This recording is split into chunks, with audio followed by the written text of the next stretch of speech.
Hello and welcome back to W Rated, the podcast where we willingly watch the world's worst rated movies. Today's episode is slightly different. We've got a little bonus episode for you. Me and Claire were very excited to hear a certain sequel came out. I think it was last week. So we decided to jump on and do a quick reaction episode for you guys. So for anyone that's new to the pod, my name's Daisy, and as always, I'm joined by podcast co-creator and co-host Claire. How are you doing? Hello, I am doing well. I was excited to watch this movie. I'm interested to talk about it. And yeah, it's a good one. It's definitely one I was intrigued by. Its predecessor, its original, was on the bottom 100. It's something that I've actually watched twice, and it's something we also spoke about in one of our Razzies episodes as well. So I feel like this series, it's the unofficial, the unofficial franchise of the podcast. So Claire, did you want to tell us what the film is that we're doing our bonus reaction episode of today? Yes, for anyone who somehow managed to click into this without reading the title or I know, I always do imagery. that. But sometimes we're on a playlist, sometimes I don't know, people going on a real binge of us. Good luck. Yes, help, we are talking about the 2022 release 365 Days This Day, which came out at the time of recording, I think 5 days ago. At time of release, it would have been just over a week by the time we released this. We covered the first film, which is currently on the bottom 100 last year. You can check that episode out. And how long until this one ends up on the bottom 100? Because it was currently, last time I checked, at a 0% on Rotten Tomatoes. So it could be our first 2022 release. It could be. I don't know how often it actually refreshes. If it's like the most popular, it would refresh every Monday. But Jonas Brothers arrived up there 2 weeks ago, so who knows? Yeah. We'll have to keep an eye out. But yeah, I know you mentioned the 0% on Rotten Tomatoes, but I don't even think the original got that low, did it? I don't know. Let's do a little real-time Googling. I'm going to say that the original did also get 100. Did also get a 0. That's what I'm going to say.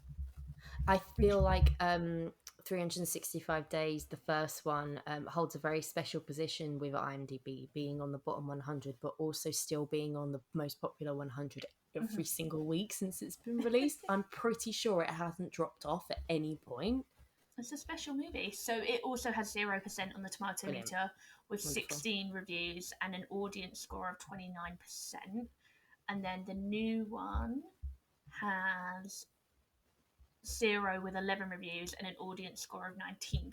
So very, very similar. I do believe, we haven't really done any research for this one. I literally finished watching the film like maybe 2 hours ago on a plane. So the original one wasn't offered as a screener to critics, and I'm going to imagine that the second one also wasn't offered, which is why there are very few reviews, because it's not worth most publications reviewing something once it's already out. Yeah, and what was interesting as well, I saw you tweet about how your Netflix didn't actually recommend this to you. No, it wasn't anywhere to find. I had to really search for it. Yeah, I've just signed up with the new Netflix because I was previously sharing. So none of my suggestions are there anymore. But it's interesting. I haven't seen anything other than it come onto the most popular list a few weeks ago, and I watched the trailer. But other than that, I've not seen any marketing. Well, they heavily marketed the trailer. The trailer was everywhere. Okay. So I don't know if that was all the promotion they did. But like, I watched the original one on my Netflix, so I did think it would be like, hey, you liked this, you should watch this. It's been number 1 or top 10.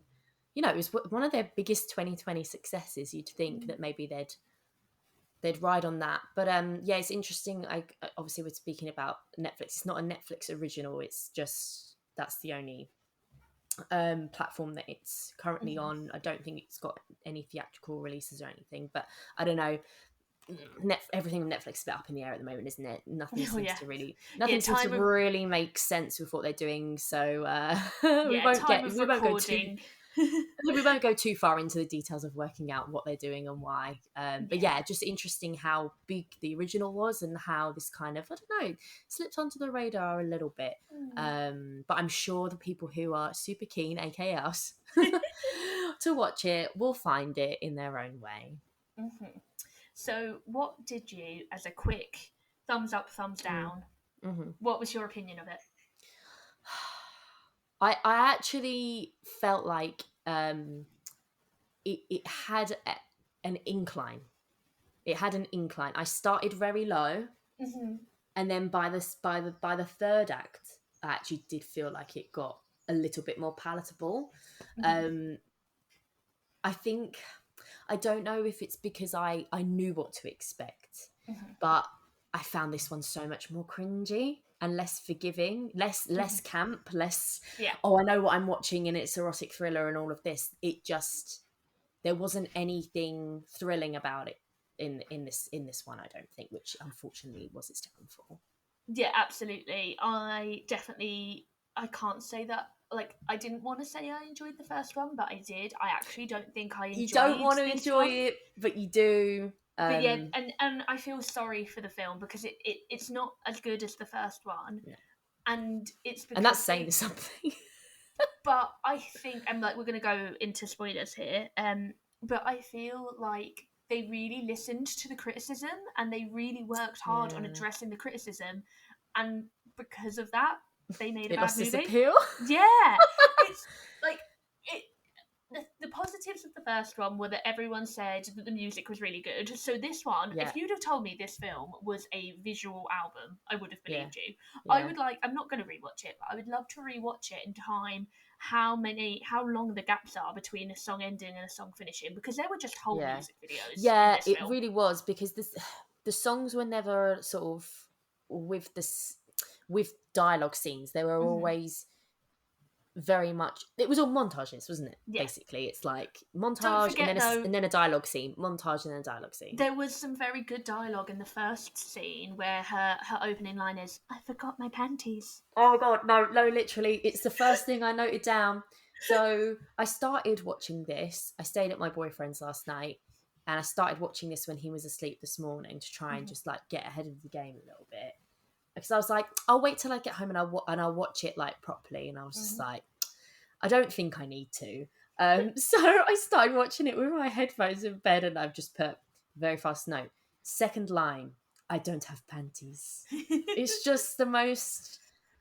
I'm surprised I didn't wake him up, because I was like, oh my god, it's just so cringe. Yeah. And I get what they're going for with this whole like all mysterious, and look, English isn't their first language either, so but who talks to each other like that? Like, yeah. Definitely. And I did on that, like, the English dialogue scenes are far more stilted than the Polish or the Italian scenes. Absolutely. The Polish scenes in particular were more enjoyable, whereas when they're talking in English, it feels stilted. I kind of wish they didn't talk English. Well, but the thing is that one of them's Italian and one of them's Polish. So when they're talking, and that's the thing, that's what's most important, is their dynamic in a relationship. Oh my god, I feel like you've just opened like a part of my mind, which makes me realise why this doesn't work.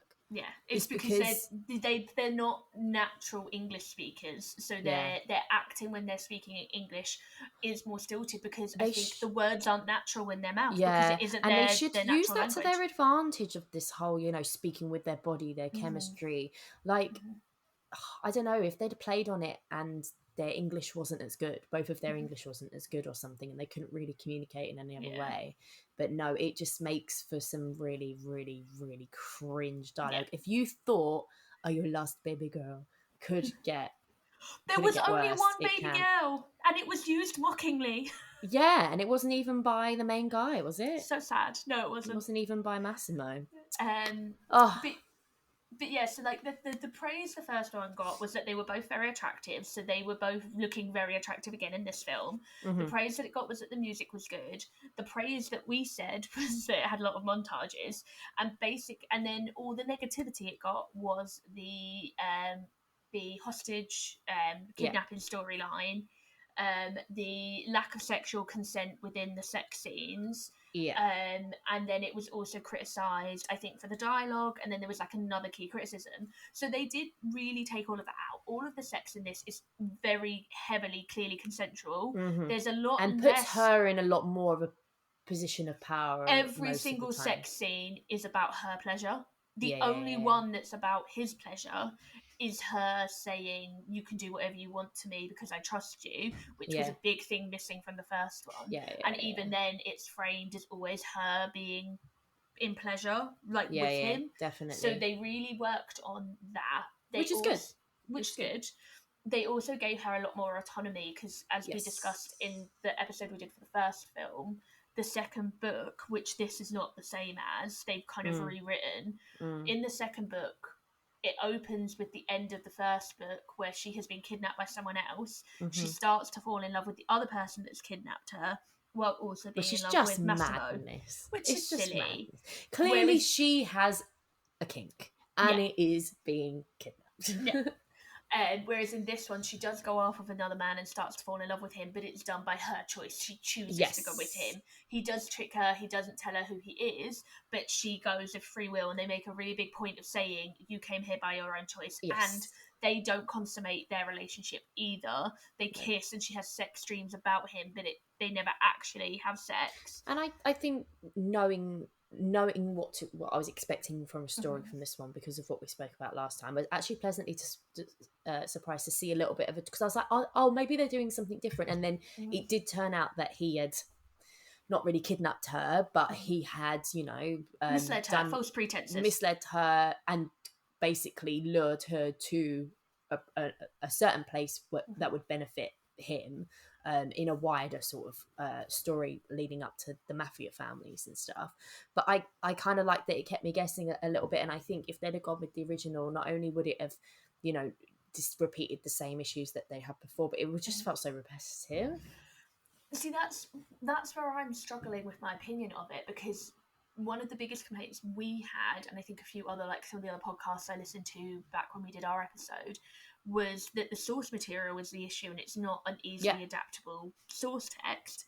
So here they've kind of taken a couple of elements about having the other guy, but and the mafia families involved and it being an enemy, but they've really they've added in a secret twin, which we have to come back to. I wasn't sure if that was in the book or not.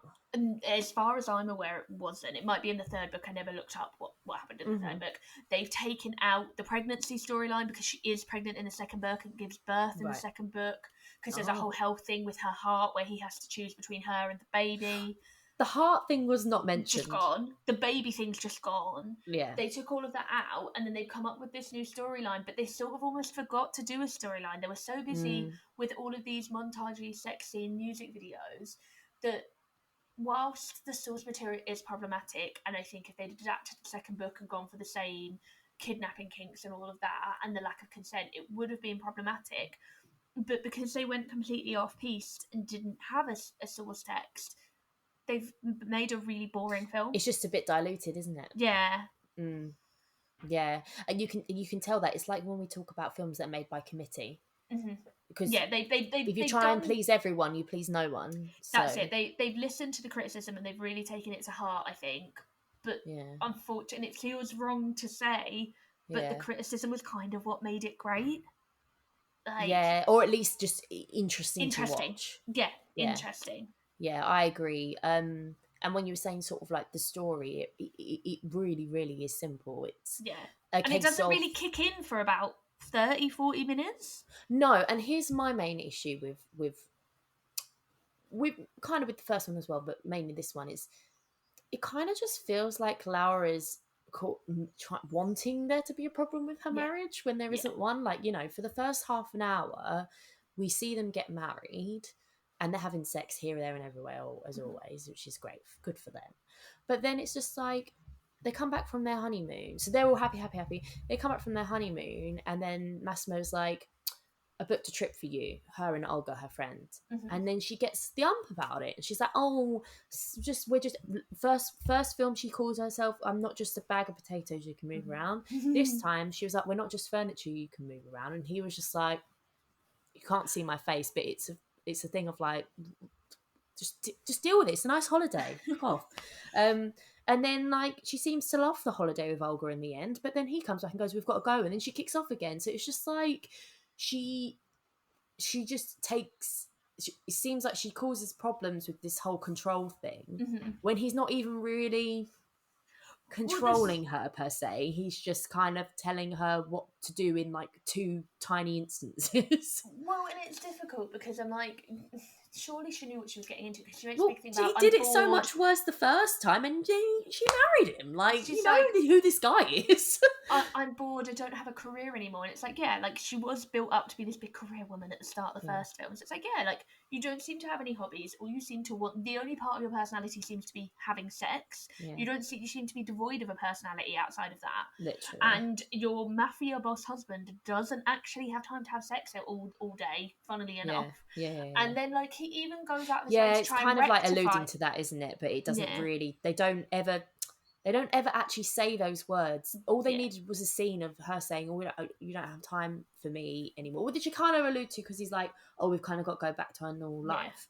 But like, if she's the character who they built up in the first one, she would be the one trying to go out and get a job. She would be, and he would be going, "No, you need to sit at home all day." Yeah. So they've diluted it. They've tried not to make it so misogynistic, but then there's no story because he isn't misogynist. Yeah, and then like so he buys her a fashion shop, and she is going to run that, but then they just do a that fizzles out. The Nothing fashion happens. Shop, and then it never comes back. No, that was annoying. But what I will say, because you brought her up, Olga, the best friend, played by, I'm gonna butcher this, apologies, Magdalena Lamparska. Absolutely adored her. Yeah, she was great. MVP of the film. Any scene that she was in, I was like, can we just have her in a rom-com? She's living her best life, basically. Yeah. I was like, kind of Confessions of a Shopaholic rom-com style for her. I think she'd be great. And I was like, that's who I aspire to be. Get my friend to marry someone really mega rich. And you just live in their house and get to go on all the holidays and be the best friend when she wants, like, dream life. If any of my friends' husbands want to earn a little bit more money and build me a granny annex, I have asked 3 of my friends to please build me a granny annex when they move into their new homes, and they've all refused, which I think is really rude. But please, I'm happy to be the best friend for when you don't want to go on holiday with your wife. I can take that for you. Yeah, I actually feel like her storyline's so much more fun and interesting. Like she gets a love interest. They have some kinky sex as well. Like they seem to have fun kinky sex rather than have dark kinky sex. Yeah, well, this is the thing, right? It's like I'm watching this going, like, I don't know. It's like every time they have sex, it's that first time sexual tension sex, and it's just like, that's great, but like, you can have really, really great sex when it's not so serious. Like, if you're taking yourself so seriously all the time, I feel like you're missing out on a whole other part of it. Like, spectrum of physical attraction. It's just like it's all so glossy and polished, and it's just like, it's just, but that's the point of the film, I suppose. It's supposed to look like a music video or whatever. But yeah, I don't know. Like, I just don't buy into it. I just don't buy into their relationship whatsoever. Like, well, so I was confused. So just to interject really, really quickly with one line, I think they're both sex addicts. I don't think they love each other at all. They just seem like sex addicts who both can quench each other's thirst, and it's not even about all the different kinds of sex you can have. It's just about fulfilling that. Yeah, and then they don't have a relationship outside of that, really. Absolutely, they have no relationship outside of that. So, like, the thing, he randomly drops in that he has a brother that she's never met and he's never mentioned. Yeah. And then, so I thought that the gardener was the brother. Nacho, the gardener. And then, partway through the film, like a good almost halfway through the film, she sees Massimo having sex with his ex-girlfriend. And she from the first film. And she's been a bit annoyed at him because she's realised he's hidden a brother from her, and she's frustrated because she feels like she's just a trophy wife, which she is, and that's what she signed up for, and she should realise that. And that's what she's instilling in herself. Yeah. And then she sees him having sex and she runs away, and I was like, well, that's weird, because I was like, I get that they would be fighting, but I was like, it didn't seem in his character. It didn't seem in his character at that point in the film, in the development of his character for him. No, I felt like that was much more something she would do to him out of spite. And I can imagine him flirting with someone else, but I couldn't Yes. imagine him having sex with his ex-girlfriend. No. Like, so I was like, confused. And then she runs away with the gardener, and then you find out that it's Massimo's evil identical twin. And I just feel like that could have we're been in Days of used... Our Life. Yeah. Dr. Drake Ramore. What's his twin called? I can't remember. Is it like Hans or something? I can't remember. I'll have to look that up before my next friend's mastermind. Dr. Drake Ramore's twin brother is Hans Ramore. Hans Ramore. That would have got a mastermind point for that. There you go. They kind of... I just feel like there could have been a bigger reveal, a bigger twist. Maybe they really saved diluted. it. They should have just saved it till the end. A big reveal at the end. They did it halfway through, and then you kind of find out what's happening halfway through. And I think the reason they did that is because they wanted the twist about the gardener actually being the rival mafia boss's son to be the big twist. But okay. Well, unfortunately, that was really obvious because as she asks a good 20 minutes after the audience have asked, she goes away with him to his home somewhere in Spain, is it? Or maybe Sicily? No, I think it's Spain. Anyway, wherever she goes. And he lives in this gorgeous beachside, stunning, like, villa place. And I'm there going, he's a gardener? What you saying? Like, no way a gardener could afford that. The only reason we know he's a gardener, I think he's a gardener, because he walks into wherever she is in her villa at some point, introduces himself. Oh my God, can we just... The edited moment of him in his white vest and cargo shorts, slow-mo walking towards her, cutting a different, like, close-ups of his body in slow-mo, meant to be like, this whole sexy entrance thing. I was in stitches. But anyway, he just goes, that's not I'm the female gaze. Yeah. Hate to break it to you. But she was like, I'm Nacho the gardener. And she's like, okay. I'd be interested to see if he's a character in the books because it really bugged me because there's a really infamous character in Better Call Saul called Nacho who had a really big episode last week. My fellow Better Call Saul fans, you know what I'm talking about. So I was like, how dare you use his name? You are not Nacho. And don't get me wrong, I get that, like, she's not aware of all the people that he hires and things like that. What I will say is I feel like the budget was a lot lower on this one. We don't get any views of the mansion, the villa. Like, don't get me wrong, all on that beach. It still looks nice, but you've got so many, like, locations in the last one, and it's just... Yeah, but at the same time, if you told me that it, like I already said, if you told me it was a visual album, I'd believe you. If you also told me that this was paid for by some sort of tourist, like tourism board, I'd also believe you because there is so much of them just splashing about on the beach and here's another beach. Exactly. I'm gonna go on the beach again. I would say it's a bit more... What's the word I'm looking for? It's not like, that location is inside this mansion and this is here. It's all very generic. It's all very outside generic stuff. Yeah. And that's why I think it's cost a lot less money. Yeah, definitely agree. There's like two instances of a car being shot from the outside. And I'm pretty sure, like, when Massimo's in the back, like, they don't... It's not as much fanfare. It's like a lot of him inside the car, whereas before it was just like, I'm pretty sure it was like sponsored by Ferrari or something, you know. So I just feel like it was a lot more small scale this time with those kinds of things. Like at the end when she's, you know, been kidnapped again, I guess she's in this big like vault, like I don't know, like this, like it's kind of like warehousey, but kind of a church, kind of. Yeah, it definitely looked like a warehouse, but I don't think it was meant to be a warehouse. No, and I think it was meant to be kind of some sort of, not ancient ruins is what I mean, but like, you know, on an island somewhere, you know, and these are really, really old buildings. In the grounds of a historical mansion. Yeah, but you just never get those like establishing shots or anything in this, and just makes me wonder where, I don't think... Yeah, and the budget extended to that this time with all the fancy shopping montages aren't there. Disappointing. Lots of sex montages though instead. Yeah, I guess give the people what they want. Where's the sex on the yacht? No sex on a yacht. Not even equivalent. No equivalent. I mean, that's why their marriage is doomed, I guess. Yeah, no more. Not because she got shot. Oh yeah, she gets shot at the end. But that's what I'm interested if there is a third one, because there are 3 books, but they've obviously gone away from the book in this, because in the second book, at the end of the first film, we saw her go into a tunnel, and it's implied that she has died in the tunnel, and she's pregnant with his baby. They just ignore that. The film starts with their wedding day, and she's like, "Oh, remember that time I almost died in a tunnel when I lost my baby, but didn't tell him? But it's all fine now." I'm laughing because that is literally the dialogue. Yeah. Oh, that tunnel accident we were in. Yes, it was very scary, even though I have no scars and I did lose my baby. But we're just not going to talk about that until another scene right at the end of the movie that isn't even relevant. Because he's not even supposed to know that she was pregnant. Yeah. How would his twin brother know? I think it's because it's implied that like they took the hit out on her.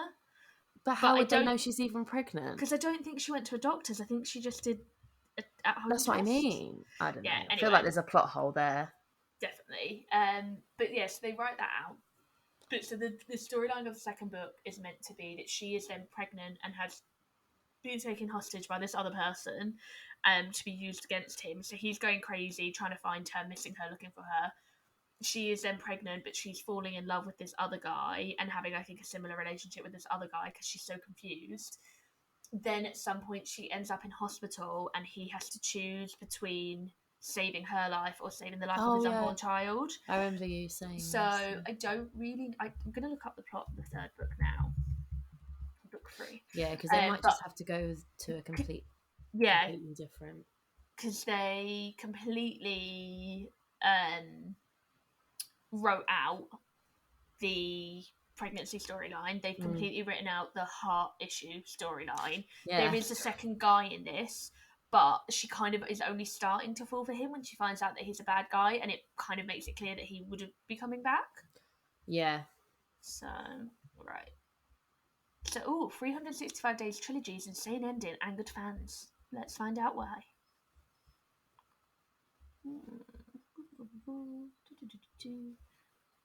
So the third and final novel, Another 365 Days, sees Laura fall in love with Italian mob boss Nacho, so he is from the books, and spends more time with him, with Massimo reacting by killing her pet dog and sending it to her. Oh, wow. He then Massimo kidnaps her for a second time, and she ends up escaping and ending up with Nacho. Interesting. So lots of people have said, why write a love story and then ruin it? So they've completely... Because I got the impression from this film that that Nacho wouldn't be coming back. So it's interesting. Yeah, he ends up in the standoff at the end, but he don't do shit. Basically. So yeah, I'm now reading A Digital Spy. Thanks everyone who's done the research, and thank you for listening to me while I do research on air, everyone. So this is Digital Spy, and it's 365 Days. This day makes a major change to the original story. So they changed the character Nacho. So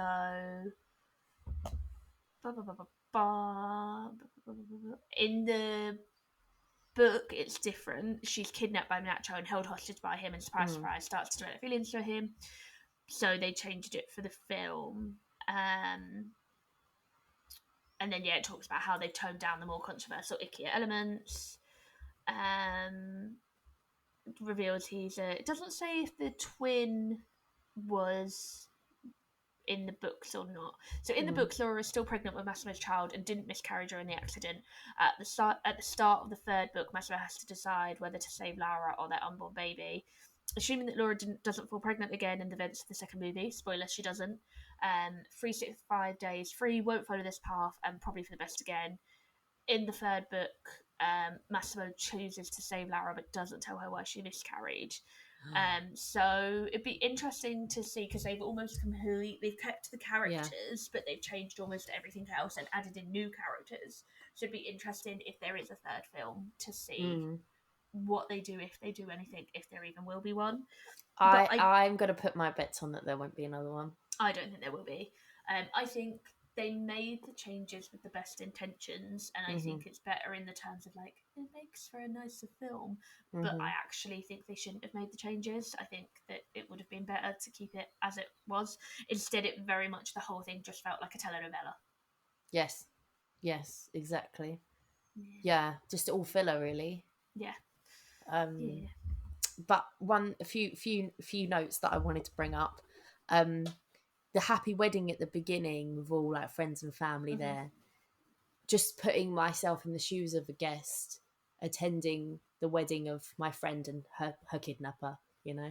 Like, it's just so bizarre. I get the impression that they wouldn't have told most of those people that that's what Right, happened. okay, but the parents must have known. No, oh no, he met them last time, didn't he? I went to a wedding where my friend met her now husband on Tinder, and at the hen do we were doing those questions, how well do you know the couple, and so we all wrote Tinder on the how did they meet. Apparently she had never told her mother-in-law didn't know that's how they'd met, so then we all got in trouble because they're like, she's not meant to know, and I was like, maybe then if you're doing a game like this, don't include that question. or give people a little heads up. Just give, so it wouldn't surprise me that they wouldn't have told everyone. That's very true. I don't know why. I just assumed everyone would know. I think it's because I just assumed everyone would know that she went missing, but I don't think that that's the case. I was really excited that between being in a horrific accident that caused her to miscarry and then planning a wedding, she didn't have time to fix the atrocious blonde bob wig. I was wondering when you were going to bring the wig up. Yeah, but then on her first day of honeymoon, she found time to change her hair. Like, hun, why did you want the ugly hair in your wedding photos? I don't think there's any rhyme or reason to these things. I kind of salute the makers for being like, we're bringing the wig back to explain to you why it then goes away. But I was like, yeah, I feel like they're trying to. I feel like they've done it because they wanted some sort of visual connection to the end of the last one. But I was like, if you're going to write out an entire baby and a horrific car crash with a line of dialogue, I think you could have just written out the only the wig remains. I also felt like this whole style, and with all the music and all the fashion and everything, is stuck in 2015. For me, 2015 was very much I don't know, just all of this style of music. It reminds me of certain nightclubs as well, the look and just all of the fashion and everything. And I just feel like that's when all the tropical house stuff started becoming really, really popular. And I don't know, I just get this vibe where I feel like I'm in 2015, and it's just all of the music I remember listening to when I worked at a New Look, and everyone was wearing white jeans, and it was just a time capsule for me, basically. Did you work in Blue Water, New Look? I didn't. I worked in Bexley Heath. Oh, the OG, nice. Probably served me many a time. I may have. Other notes: Jesus Christ, the dialogue. That's an actual line I've written down. Yeah. Using the Gulf flag as a pole to dance on. Inventive. Oh no, I was more impressed with the implication that he puts the golf ball into her vagina and that she enjoyed it. Cool. We're in Benidorm now, I see. Yeah, it was. Yeah, that was amazing. And then just basically saying about how when she was like, this is not protection, this is a prison, and it's just well, he hasn't even done anything, so unless you're just implying that he's controlling you, we haven't even seen that. They've barely spent any time together. It was the whole bit that before she sees him cheating on her, when we find out it then wasn't him, is that they're at this big party and she wants to go home because he's talking to lots of people. Now, and she says it's such a petulant child. I would get... So I've definitely had those vibes. It's horrible when you go to an event with someone and you're their plus one and you don't know anyone and all they're doing is going and talking to people you don't know. Totally get it. That is a shit situation to be in. But then you find out that her parents are at the event. Yeah. Her best friend and her partner are at the event. It's love, you've got other people you can go talk to. But also, I don't even think that they told us. They didn't show us. They never show any kind of reaction or look, or they don't. These people don't act, they talk and fake having sex. There's no there's no actual reactions or actions in their faces in terms of going to this event and seeing that she's, feeling disgruntled over the brother thing. It's just pure face like a smacked ass. I'm going to act like a child. And I'm like, oh my God, just piss off then. I was totally on Massimo's side this time. Guy didn't do anything wrong. He didn't do anything wrong. I like Laura because I think she's pretty and she looks nice. Oh, she annoys me a little bit. And one more.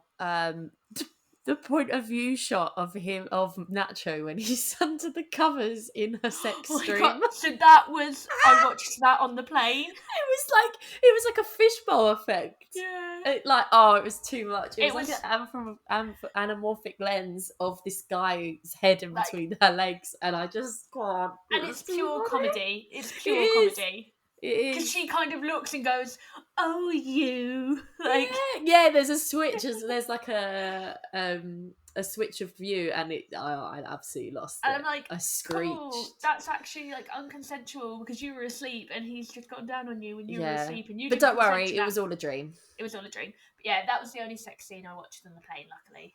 So it wasn't too steamy, and I didn't have anyone next to me, so it wasn't too dramatic. I did download it on my phone to watch on the train home, but I decided against it. Just for my own peace of mind, really. It's a shame, really, because I've done plane and boat, so really you do need to do train and bus. Yeah. I mean, they're my most common forms of transportation, so I think I could do it. Human centipede free. Fine. I don't want to do that, but we're going to have to. It's just like Human Centipede 3, Jonas Brothers. Like, I know what one I would rather watch. Oh, don't worry. We'll be doing the Jonas Brothers very soon. Oh, yes. Because I am not sure why that's ended up not only on the list, but suddenly entered at 27 when the film is only 10 years old. Is it like come onto a streaming service or something recently? I don't. It's on Disney, and I assume it's probably been on Disney for a while. Has a Jonas Brother done something wrong? That's what I thought. I was like, this has to have been like a hate campaign for some reason. So we'll be before whatever horrible thing is undone, we want to get it done, because why not? We've watched some traumas. Let's watch. We deserve the Jonas Brothers experience, or whatever it's called.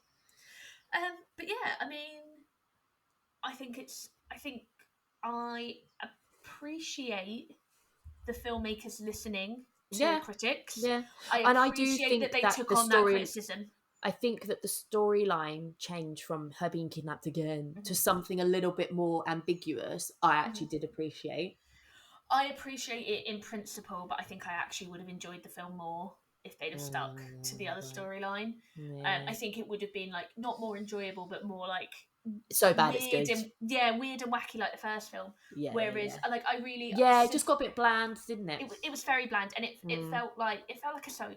The whole I wanted to be like shocked. We were shocked by the first one. I think there was nothing shocking in this one. Everything was really telegraphed, and like the plot of the first one was pretty telegraphed, but at least there was shocking elements to it. All of the shock factor was gone, and I think it is really commendable that they did listen to all of that and worked on those changes. And I think you have to commend them for that.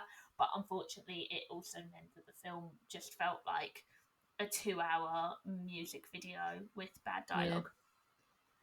Definitely. Any more to add? Any more thoughts? I think that's my summation. Should we do a rating? Yeah, I'd probably give it 2.5. So I've decided I'm going to start being a bit more harsh. I'm going to give it 1.5. Not just for this, but just in general. I'm going to give this 1.5. But the thing is now is that I've decided to just recalibrate a little bit, because I know that I lean. I'm just very forgiving, and I just kind of want to recalibrate my scale a little bit more. Yeah. And I was thinking about what we were talking about on our glitter episode, I think, about where you start off. Yeah. And I always say start in the middle. I think film should work more for my love. I'm decided to start at the bottom, and I think you should earn my stars. So let's see what happens. So yeah, a 1.5 for me. So it's 2.5 for me, because I would say a 3. I'll give it to a film that like I thought was okay, but wouldn't recommend. Yeah. And 2.5, I thought this is less than okay. I actually did like straight up think this was a bad film. Like I didn't think. I wouldn't say the first one is bad. See, I don't think this is a bad film. I think it's a bland film, and I think it felt like a soap opera. Like it was soap opera dialogue and soap opera acting. The reason it's more that side of things is just because it's bland, but also because the dialogue's so bad, and even like the things that I liked about the first one, about the lavish locations and just the shocking side of it, it just all went, and we're not really left with anything redeeming, really. And I think that's the main. But I wasn't particularly, like, I thought it was boring, but I wasn't bored. And it didn't offend me. I mean, what I will say is I watched it whilst packing a suitcase and whilst on a plane. So like, I actually sat down. I could have been doing. Sat down in my living room and watched it. I didn't have outside like things that could distract me, so it was like. Well, I did. They weren't distracting things. I was just that bored. Yeah. But no, I think as I say, I'm gonna start being not more harsh, just more, I don't know, varied. You do you. We'll see how it affects my future ratings. But yeah, I mean, my only hope is that we get a zany, funny Olga spin-off. I'd be there. Yeah. Petition. The petition starts now. Yeah, I like Olga. But yeah, I mean, that's it. We've not got a Daisy versus Claire. And we've not really done any research, and we've not got any reviews. I mean, I do have Rotten Tomatoes up. Let's have a little. Yeah, let's just see what the consensus is. So we've got a 0%. So Amanda the Jedi, who is up via YouTube, says less story than a no plot, just porn fan fiction. There's another one which I sort of disagree with. Shikhar Verma says 365 Days This Day is not only dumber, more problematic and downright unsexy, it's also incredibly lazy, bland, and so supremely unengaging that you wonder if it would even make sense to the returning audiences. I agree with all of that apart from the problematic bit. The unproblematic. Yeah. I also, agree. What a shit title. Yeah. But yeah, it is dumber, it is unsexy, it's very lazy, and it is bland. And I even feel like the English translations are worse. Like when they say they speak English worse in this one than they did the first one. Yeah. Like, not that it's an issue at all, but it's just interesting. I do really feel like this had a much smaller budget. And then the last one I'll read is Katie Rife for RogerEbert.com, who says 365 Days This Day is barely a movie. It's the emotionally bankrupt ID of late capitalism, a brain-dead miasma of choreographed sex. I can't argue against it. But yeah, I think Shikhar Verma from High on Films has the best review apart from the problematic thing. I do think it's less problematic, but other than that, he's nail on the head. It's bland, it's lazy, and it is unengaging. I've watched it once. I have very little opinion. Like, if you'd have texted me and said, I can't be bothered to record today, I would have been like, do you know what? Let's not. That's such a shame because you were so excited. I was so excited. Oh, yeah, that's a shame. Never well, mind. we'll see. We'll see if it makes it onto Doctor the bottom Strange and the 100. Multiverse of Madness comes out in like 3 days, so I can bring all of my hype to that because my girl Wanda's coming and she's gonna be evil. That we can't cover on the podcast because it goes against all of our integrity of doing. Unless they really fuck it up. You know, Kevin Feige could drop the ball any moment. he's done some like bounces on a few films. He's never completely. Listen, Marvel's never going to be on the bottom just because of the brand. Yeah, it's like the DC films will never be on the bottom either. Maybe there is a Marvel Morbius related something. Morbius still would, because there's so many stands for Morbius, it won't end up on there. Because obviously Batman and Robin's on the bottom for DC, but yeah, we'll have to see. And there's an original Captain America film on the list. That's it. I couldn't remember. I thought it was something like that. But like the DCEU and the MCU, they'll never get there. The stands stand too hard. Where were those stands for Mariah? Where was where are the Jonas stands? No, please don't invite them here. I'm scared. Oh, speaking of Twitter, do get in touch. Just let us know what you're thinking. Has anyone watched both of these films? Are you excited for the potential for the rest of the franchise? If there is one, let us know. Will you be campaigning for it? Do you like the changes? Have you read the books? Just let us know anything that you want about this film. And yeah, just if you want to give us a review or follow or subscribe or a rating or anything you want at all, please do that. We love hearing from you guys. I think we had a new review recently, which was really nice as well. I can't remember it off the top of my head. And please do tell your friends, maybe not your family, about us, because yes, it'd be nice to get a few new listeners. Yeah, no, definitely. Welcome to the Bad Film Club. Let's see. We should make t-shirts. Oh my god, merch. We should do it. We'll have to design skills. No, well, we could get someone. We just have to think of, these people always have like their famous quotes or like a little in joke. We need to start thinking about what our in joke is. Is it higher than the Flintstones? Oh my god! Oh my god! Just me and you walking around with those t-shirts. Hey, my dream is that we one day have enough of a following that I can just post our logo blank and then just get people to make our title cards for us, because I'm running out. I'm just running out of ideas. I just have no ideas. Like the well is dry, so it'd be really great if I could outsource that to people who are more creative than me. That sounds good to me. Yeah, that's the dream. To me. If you would like a blank copy of our podcast logo to try and make some, please do let me know. Yeah, make yourself known. Cool. So, Claire, where can we find you on the socials for anyone that wants to do that for you?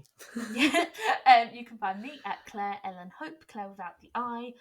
This episode will be coming out in 5 days. I will by that time have seen Doctor Strange in the Multiverse of Madness, so I will be both a stan account for that film and also a vicious bitch, because if you spoil it for other people, I hate you and I will unfollow you. I've lost many Twitter friends, but spoilers be spoilers. Give people 7 days to see the film is my rule. 7 days. 24 hours for not 365. No, the rule is 24 hours for a TV program and 7 days for a movie. They are the rules. Here you have it, people. You heard it here first. Them's the rules. Them's the rules. And me, you can find me at Daisy Vic Edwards and Daisy Victoria Edwards. Oh, sorry, at Daisy Vic Edwards at Twitter. And then Daisy Victoria Edwards on Instagram and Letterboxd. And then you can find the podcast at W Rated Pod on Twitter and Instagram, and W Space Rated on Letterboxd. And we also have an email address. I think it's wratedpod@gmail.com. Yeah, that sounds right to me. Send us an email one day. I check it when I'm bored at work. Send an email, a voice memo. Remember, we want to hear. If you see we've got a film coming up, or you see a film on the bottom 100.